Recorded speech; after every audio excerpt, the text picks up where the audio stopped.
Well, if social media had not put its thumb on the scale in the middle of this election, Donald Trump would likely be a runaway favorite to win the election. As it is still not over. He very well could end up as president, but social media has played a heavy role in restricting what people can see and what people can hear, and they're continuing to do so, even as President Trump tweets about the situation at the ballot boxes across the country, even as he tweets about the possibility of voter irregularities.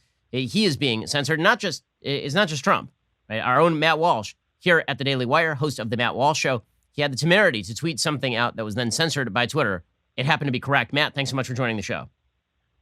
Hey, thanks for having me. So why don't you lay out the story for us, what you tweeted and then what President Trump retweeted, and then how you ended up in the crosshairs of Twitter's censorship brigade.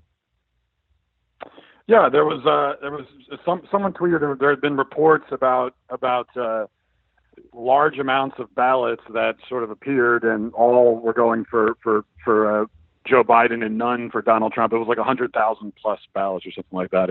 100% for Biden, none for Trump.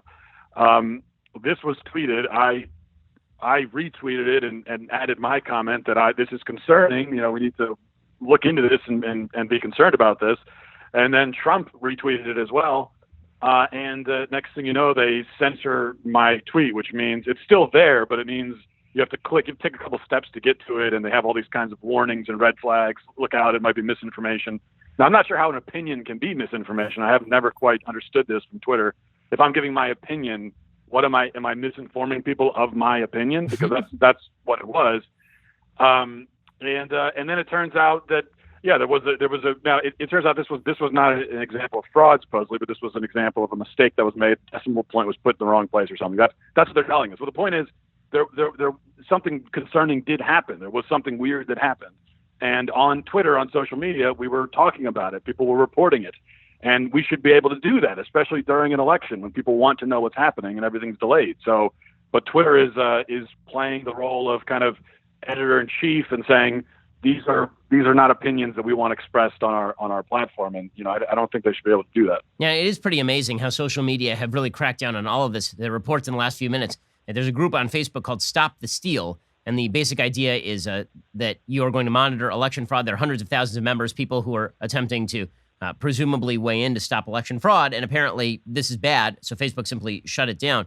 It is incredible to see how social media have really, as I say, put their thumb on the scale here. You've been ranting about this for a while. So this battle is going to outlast this election cycle, obviously. What do you think are the steps that ought to be taken here with regard to social media at this point?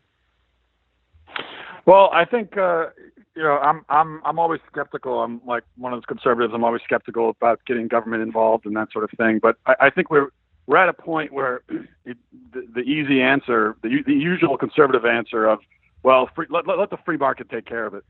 I think we're beyond that. There is no free market solution to the social media monopoly, Facebook and Twitter. I mean, unless someone's got $100 billion laying around where they want to start their own Facebook or their own Twitter. But aside from that, it's not going to happen. And they do exercise a lot of power to manipulate and to sway our elections. This used to be something that liberals pretended to be concerned about, and they seem to be less concerned about it now all of a sudden because it's going in their favor. So I think there is a role for the government to step in. I also think, at the very least, these companies should be honest about what they are, the service they provide. If they have an ideological bent that they're trying to promote, if they have a certain ideology, a certain opinion that they want to promote on their platform, they should have to be honest about that and tell people about it. At a minimum, I think that should be the case. But probably we can go further than that. We're speaking with Matt Walsh, host of the Matt Walsh Show over at Daily Wire. Okay, so Matt, what are your overall impressions of how the election went? I have to say, I'm feeling pretty good about the election, pretty optimistic about the election, even putting aside the presidential, which, again, we are still waiting to see what exactly happens here. The president's got lawyers on the ground pretty much everywhere and observers everywhere. There are a bunch of lawsuits being filed. All of that is going to get hashed out, and hopefully the system ends up making proper decisions in all of that, and we'll keep putting our focus there. But overall, I think that if you're a conservative, you have to be pretty happy with the results, given the fact that Republicans apparently picked up 100 seats in state legislatures across the country, didn't lose a single state house across the country, picked up all the levers of power in New Hampshire in the state legislatures. The Republicans, it looks like they're probably going to hold the Senate. They picked up 7 to 13 seats in the House minimum. I mean, that's a good night for Republicans. Yeah, I think so. I mean, taking the presidential election out of it completely, which we can't really do, but when it comes to the down ballot stuff, I think that there is it would be hard not to feel, even if you're as pessimistic as I am, it would be hard not to feel happy about that, and it kind of shows that the Democrats, they're not speaking to the real issues that people care about, the normal people care about. They have a very specific radical left coalition that they've been trying to appeal to, especially in the last few years. I mean, it's been this way for decades, but especially in the last few years. And I think they're starting to see the results of that. Now, whether they learn the right lessons, I think is very much up in the air. I mean, if you look at some of the chatter on social media and leftists and analysts and pundits, what they're saying, I mean, the lessons they're taking from what I've seen is that America's racist and minorities are going to Trump because there are self-hating minorities, or toxic masculinity among black men. I mean, these are the kinds of things you're hearing from the left. So they're of course learning all the wrong lessons, which I guess is good for Republicans because it means that they'll keep losing. Yeah, I mean, that is the good news for Republicans. I think that Democratic coalition is getting more and more fractious, and I think that it is going to fracture. I think one of the reasons you saw such a big spike in the Latino vote for Republicans, particularly in Florida and Texas, is that Democrats decided that they were going to embrace socialism, which is what many Latinos and Hispanics were attempting to avoid by coming to the United States in the first place. They've decided they were going to embrace Black Lives Matter and proclaim that all minorities in the country were incapable of succeeding, which is just something that a huge number of minorities disagree with.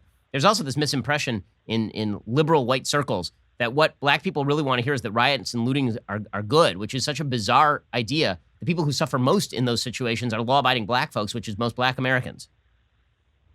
Yeah, and that's why I talk about with the Democrats. They've kind of conflated Black Lives Matter, the organization, with the demographic group that Black Lives Matter supposedly represents.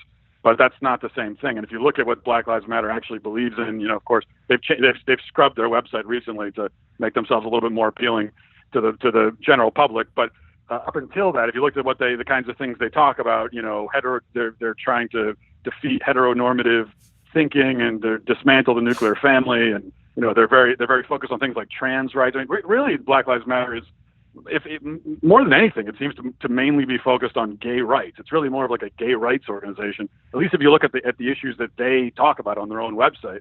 This has very little to do with just the average black family or the average white family of any race. But that's how the Democrats, they've decided that if you're a racial minority, if you're a black person, it means that you are a far left radical, and we're gonna speak to you on that level. And surprise, surprise, it doesn't really work. That's Matt Walsh with the Matt Walsh Show. Tune in over at dailywire.com. Become a subscriber over there to get more of Matt. Matt, appreciate the time. Facts don't care about your feelings, and it's a fact that The Ben Shapiro Show is the largest conservative podcast in the nation. Be sure to hit the subscribe button to stay up to date on all of our content.